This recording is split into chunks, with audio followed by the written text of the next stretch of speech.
This is CBN NewsWatch. And thank you so much for joining us for CBN NewsWatch. It is Monday, May 18th. I'm Efrem Graham. Ahead today, as states begin reopening following the coronavirus lockdowns, many questions still remain. Could there be new outbreaks, and how long will it take for the economy to recover? We're going to look at how the COVID-19 outbreak is affecting a key issue in American life, abortion. Israel finally swearing in its new government after a year and a half of political instability. But will it face some difficult challenges? And how has the coronavirus outbreak affected a key member of hospital staffs, chaplains? All those stories and more are ahead in this edition of CBN NewsWatch. I want to begin this half hour in America, back in business, but major questions remain as states begin limited reopenings. Many questions include, will the number of COVID-19 cases jump as people go back to restaurants and businesses, or will the economy bounce back? And what should Congress and the president do to help protect jobs and families? Gary Lane brings us the story. Most all states have reopened partially or will reopen businesses with social distancing restrictions this week. While economic recovery is still a long way off, many people around the country are enjoying a return to dining and some outdoor activities. Although many beaches remain closed on the west and east coasts, that didn't stop beachgoers from trying to cool off from summer-like heat. In Virginia Beach, the governor's Phase 1 restrictions allow people to only get exercise by walking along the boardwalk or beach. No sunbathing. People still staked out a section of sand and even set up beach umbrellas. Nearby, fishermen were happy to return to the sea. I think it's a wonderful thing. I'm ready to get out and enjoy the Atlantic Ocean and hopefully catch some fish. People practice social distancing at restaurants that were allowed to reopen on outdoor patios. Meanwhile, partial reopenings in New York City caused people to crowd into bars. That led to this warning from Mayor Bill de Blasio. I'm not comfortable at all with people congregating outside bars. And if we have to shut places down, we will. Restaurant owners say if the COVID-19 crisis lasts 6 months, their businesses have only a 15% chance of survival. NASCAR returned to television on Sunday, but there were no spectators allowed in the stands. And people at Shining Light Baptist Church in Monroe, North Carolina, attended indoor services after a federal court ruling lifted Governor Cooper's restrictions prohibiting them. The judge agreed with us and recognized that we have a God-given right to assemble that's recognized in our United States Constitution, but also our North Carolina State Constitution. And as states reopen for business, 8 states are seeing a rise in COVID-19 cases, including Texas, where more than 700 new cases were reported near Amarillo on Saturday, and many reportedly came from a meat packing plant. With testing central to restarting state economies, the push is on to boost testing nationwide. New York has done more than 1.4 million tests, and Governor Andrew Cuomo demonstrated just how easy taking a test can be. That is the whole test. I'm not in pain.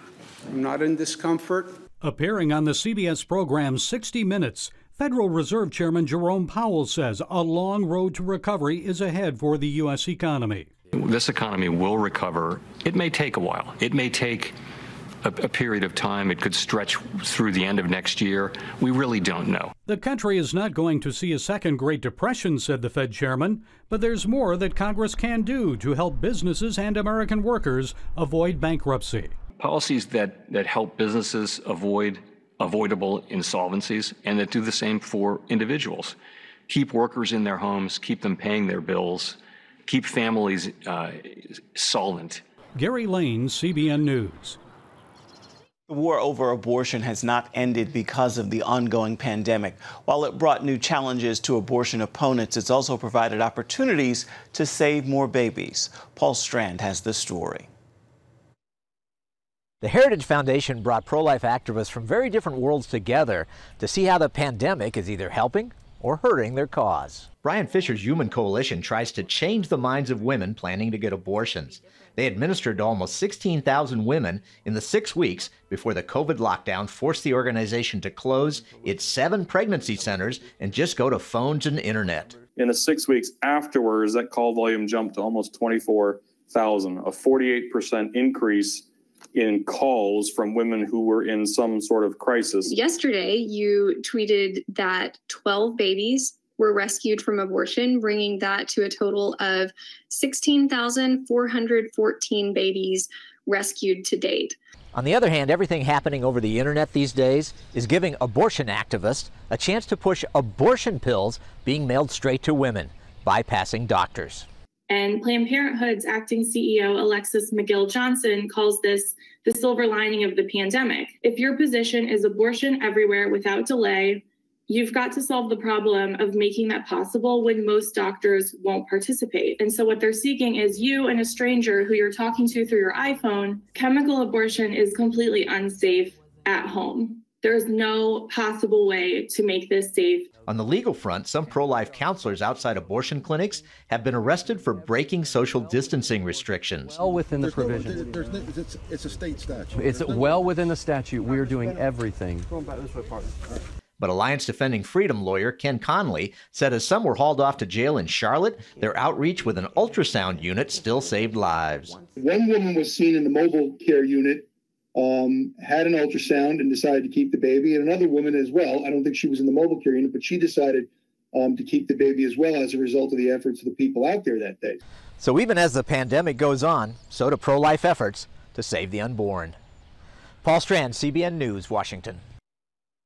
After a record 3 elections in a year, Israel's parliament finally swore in a new class Sunday. As Chris Mitchell reports from Jerusalem, it was the longest delay in Israel's history to appoint a new ruling coalition, and it's expected to face some challenges. After 18 months of political gridlock and 3 inconclusive elections, the power-sharing coalition between Israeli Prime Minister Benjamin Netanyahu and blue and white leader Benny Gantz finally took office. But it could face its first major test in just weeks when they debate the contentious issue of sovereignty over Jewish communities in Judea and Samaria. The entire sovereignty issue is in the agenda only because I personally acted to promote it for 3 years, publicly and privately. I discussed it with U.S. Secretary of State Mike Pompeo last week. Netanyahu and Gantz said Israel needed an emergency unity government because of the COVID-19 pandemic. Frankly, we both would maybe have preferred to form a different government. Maybe it would have been easier, for many reasons, for both of us to go for another round of elections. We both made a difficult decision, but the right decision for the people of Israel. One thing that could cause gridlock is the former rivals will have veto power over most of each other's decisions. Critics called the government bloated. After all the empty talk of an emergency government, the government being formed today is the largest and most wasteful in the history of the country. 36 ministers, 16 deputy ministers. You call that an emergency government? Netanyahu and Gantz agreed to share power where Netanyahu serves as prime minister for 18 months. Then Gantz will take over as prime minister for the next 18 months. Netanyahu's trial for bribery, fraud, and breach of trust begins on May 24th, but he can still continue to serve as prime minister during his trial. He calls the charges part of a witch hunt. The political marriage between Netanyahu and Gantz includes major disagreements over sovereignty and judicial reform. It remains to be seen how long this fragile coalition can last and what answer they give to the question, how can two walk together unless they be agreed? Chris Mitchell, CBN News, Jerusalem. Back here at home, broadcasters, politicians, and many other Americans honored Phyllis George after she died last week following a fight with a blood disorder. George became a female sportscasting pioneer in the 1970s, covering the NFL on CBS. She'd been Miss America in 1971, co-anchored the CBS Morning News, and was the former First Lady of Kentucky. President Trump tweeted, "Phyllis George was a great person and a true pioneer for women in television." And her fellow broadcaster, Brent Musburger, wrote, "Phyllis George didn't receive nearly enough credit for opening the sports broadcasting door for dozens of talented women who took her lead and soared." George also appeared on the 700 Club in December of 1993, reuniting with fellow former Miss America, Terry Meeuwsen. It is so fun to have you here. I can't shake your hand. I've just got to hug you. We go way back, everybody. We do go way back. And I love seeing you. And I haven't seen you, what, for 15, 16? I know. And she hasn't changed a bit, I have to tell you. You neither. Phyllis George was 70 years old. Coming up, churches across America have begun to reopen, but church in Massachusetts has run into some legal problems for its reopening, even though it followed the state's rules. We're going to explain why that all happened right after this. Stay with us.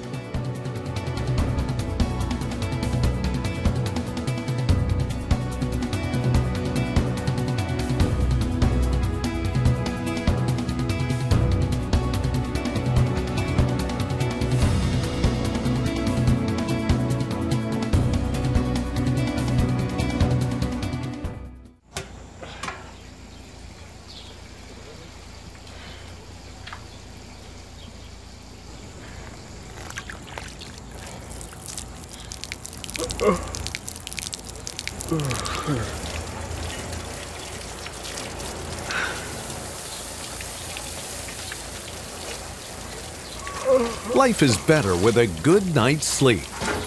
Get your free DVD or booklet of Protect Your Sleep as the world watches from the outside. It's a big diplomatic tug of war here in the Middle East. Go inside the story with Jerusalem Dateline. Israeli archaeologists are talking about a discovery that could change the thinking about the Temple Mount. Join CBN Jerusalem Bureau Chief Chris Mitchell and get the biblical perspective on the events shaping the world. What starts in Israel then ends up going to other places. Watch Jerusalem Dateline Friday night at 9:30 on the CBN News Channel. Life. It's meant to be lived fully. Jesus said it. I came to give you life. Life to the fullest. Life in your family. Life in your finances. Life in your body, mind, and spirit. Life in your everyday.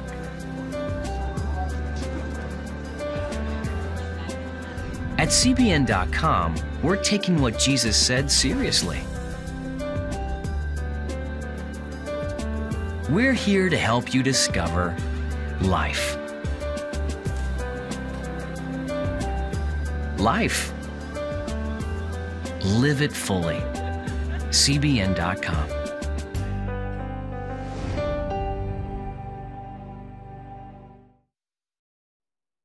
Get the top political news and analysis from Washington on Faith Nation, tonight at 6 Eastern, only on the CBN News Channel. Across the country, some churches are beginning to reopen. One in Massachusetts is facing legal trouble for doing so, even though it followed the state's guidelines. Mark Martin spoke with FaithWire.com's Trey Goins-Phillips for the story. Trey, tell us about this church and what it planned for reopening and following social distancing orders. So there's a small church in a town in Massachusetts that planned to reopen this past Sunday. They planned to hold services with no more than 10 people. Each person was going to be screened at the door for their temperature, ensuring that it was below 99 degrees. They were each going to be handed a pair of gloves as well as a mask before they came into the sanctuary. And then we're all going to be spaced 2 meters apart from one another. But all of that ended up being canceled when the town board sent the church a cease and desist letter. So those services, unfortunately, were not able to happen despite following all of the right guidelines that were put in place by the Massachusetts governor. Why are they facing trouble? Are they being harassed here, do you think? That's the question is they're not quite sure why they're being targeted, because like I said, they were following all of the social distancing and health guidelines put in place by the governor. And they were also well within the executive order the governor sent out in late March, which said you can have gatherings, but they cannot be of more than 10 people. And the church was actually planning to add as many services as necessary to ensure that no more than 10 people were in the sanctuary at one time. So there are questions now. Are they being targeted? Are they being harassed? Even the Alliance Defending Freedom, which is the legal organization now representing them, is wondering that exact thing. Is are they being targeted because they're following everything that's been put in place by the governor well over a month ago now? Yeah, you mentioned Alliance Defending Freedom. What are they doing, and what have they done?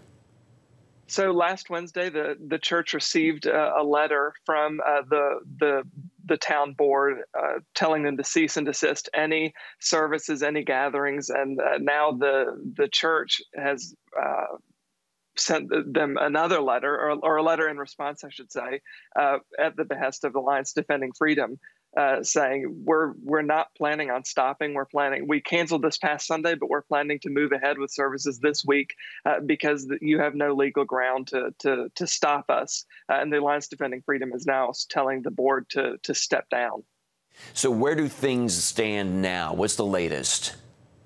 So the pastor said, like I mentioned, they plan to hold services this Sunday. They're going to follow all of the guidelines that they put in place. They'll be taking temperatures at the door, no more than 10 people. They're going to be handing gloves out to every congregant as well as a mask, and they'll be all spaced 2 meters apart from one another in every other row of seats. And also they'll be holding a gap of an hour between each service so that the entire sanctuary can be sanitized and wiped down before another service starts. And we'll see what happens. But the Alliance Defending Freedom is ready to defend them if the board does not stand down. I mean, do you think we could see arrests in this? Is that this kind of a case where there might be some arrests that might take place as a result of what the church is doing? Yeah, I don't know if there will be arrests. There will certainly probably be citations if the board decides to stand its ground and continues to push this church. But I don't get the impression that there would be any arrests. But we've seen these issues happening across the country, and there's no telling what exactly will happen. But I'm expecting it'll all come to some kind of a head this Sunday when the church moves forward with its plan to host services. But it's important to note, too, that the church did say that they canceled their services this past Sunday, and they were okay with doing that because they want to be respectful of the government officials in their town. So they're doing their best to work with local officials there. And let's talk big picture. What's your concern about religious freedom in all of this?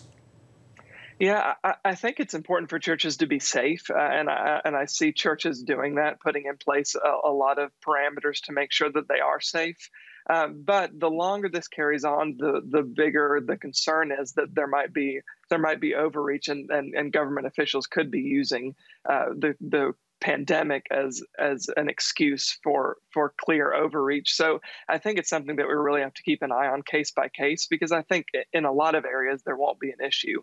But in some localized areas, like in this Massachusetts town, it might become an issue. So I think it's just something that CBN, FaithWire need to continue watching. Yeah, we sure do. We do need to keep an eye on these things. All right, Trey Goins-Phillips with FaithWire.com. Thanks for your time, sir.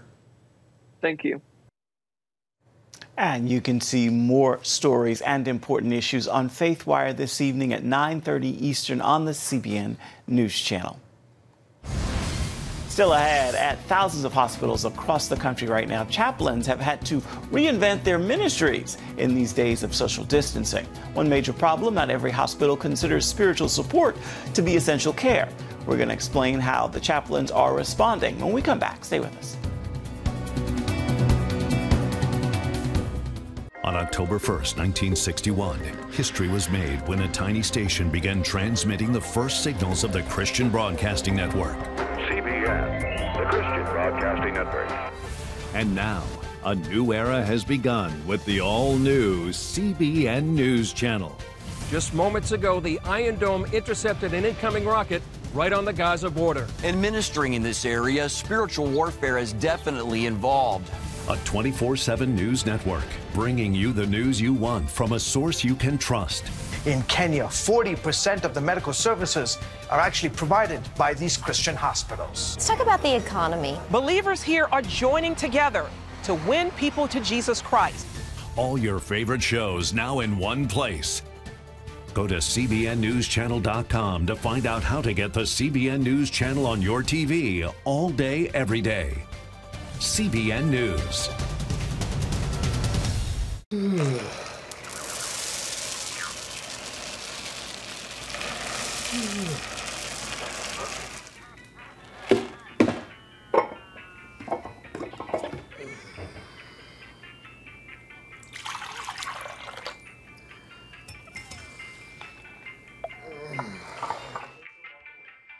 Life is better with a good night's sleep. Get your free DVD or booklet of Protect Your Sleep today. Life. It's meant to be lived fully. Jesus said it. I came to give you life.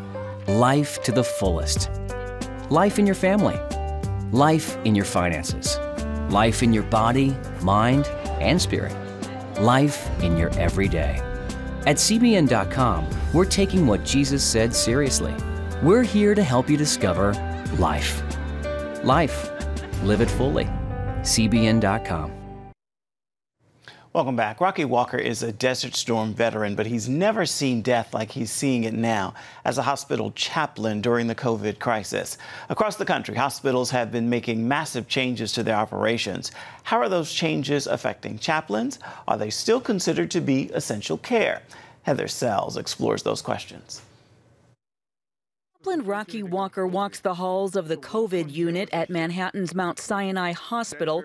The Desert Storm veteran says he's never experienced death like this. This is a nurse who's been with us for 21 years, and what do you say to that? I didn't have any words for that.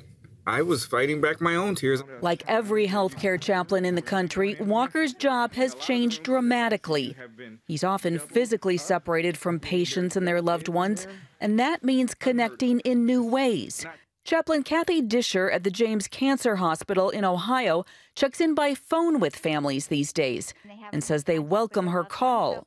Families are actually often looking forward for some just conversation, to let them say what they would like to say, to maybe be more engaged in conversation, someone just to chat with, someone just to share their worries or concerns, to offer that emotional support. Chaplains also spend more time than ever caring for frontline nurses, doctors, and other staff.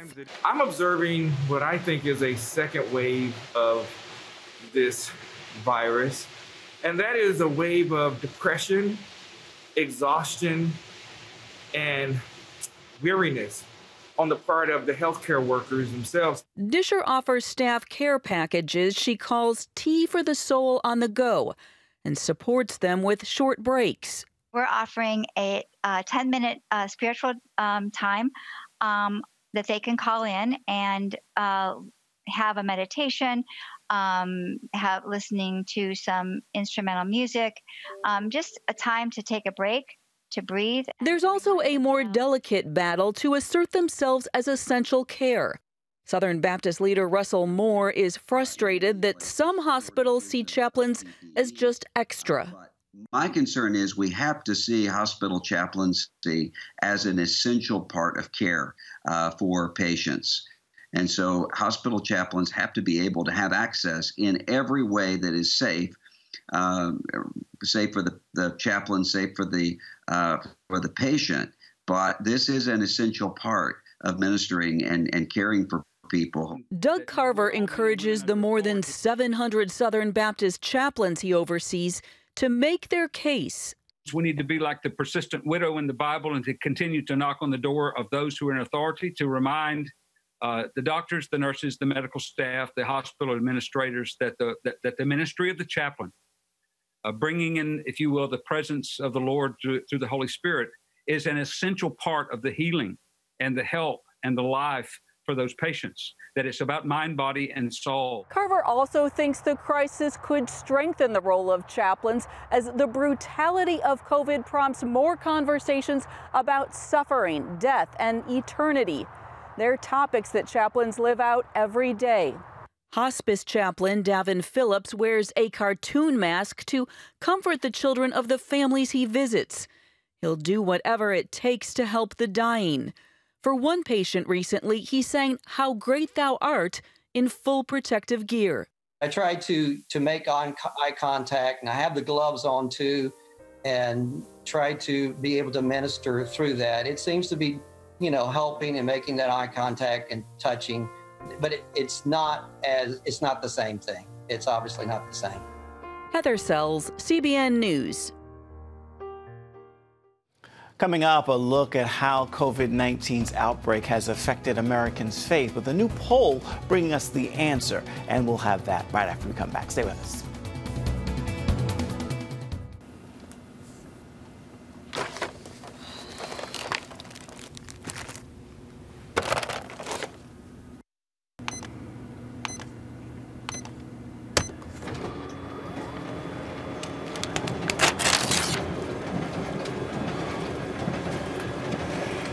Life is better with a good night's sleep. Get your free DVD or booklet of Protect Your Sleep today. I'm Ephraim Graham, and this is Studio 5. Cruise with me as I discover the good things happening in the world of music, sports, television, and movies. The fact that Ryan Coogler was going to be directing the film, I knew that something special was going to happen. We'll chat with artists at the forefront of entertainment and explore the connection between popular culture and faith. I asked my pastor, I said, well, does that mean I'm supposed to be a preacher? He says, well, no, you already have a pulpit. Watch Studio 5 Wednesday night at 9:30. Remember for a moment what it was like to be a child.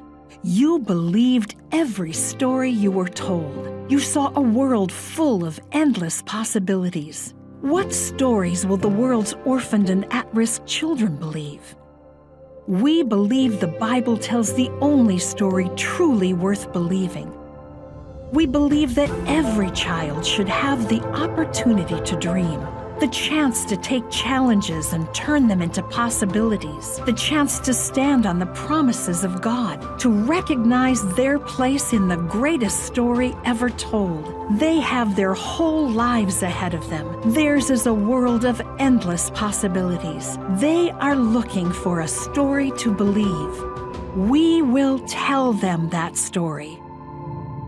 Will you join us?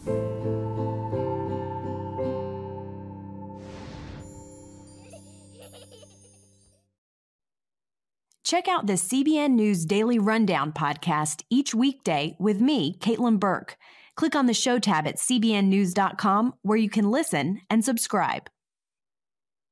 The COVID-19 outbreak has had an impact on Americans' view of faith. A new poll by the University of Chicago Divinity School and the Associated Press shows 26% of Americans say their faith has increased due to the pandemic, while 31% of Americans who are followers of Christ believe the virus is a signal from God, prompting them to change. And 2% of the former non-believers now say they believe in God. Time now for your Monday motivation, and today I leave you with this thought. In this space of time where much of the world remains closed, don't miss the moment of unmatched closings to open your heart to an always waiting God. Let Him fill the space once occupied by all that useless busyness. With that word, make this a marvelous Monday, and be sure to make this a wonderful week. It could be the very best moment of your life. Well, that will do it for this edition of CBN Newswatch. Thank you so much for watching. I want to remind you can find more of our news programs on the CBN News Channel at any time. You can also find them online at cbnnews.com. We'd love to know what you think about the stories you've seen here today. You can email us. The address is newswatch@cbn.com. You can also reach out and touch us on Facebook, Twitter, and Instagram. We'd love to hear from you. Thank you so much for joining us. Make this a marvelous Monday. We'll see you right back here, same time tomorrow. Goodbye. God bless.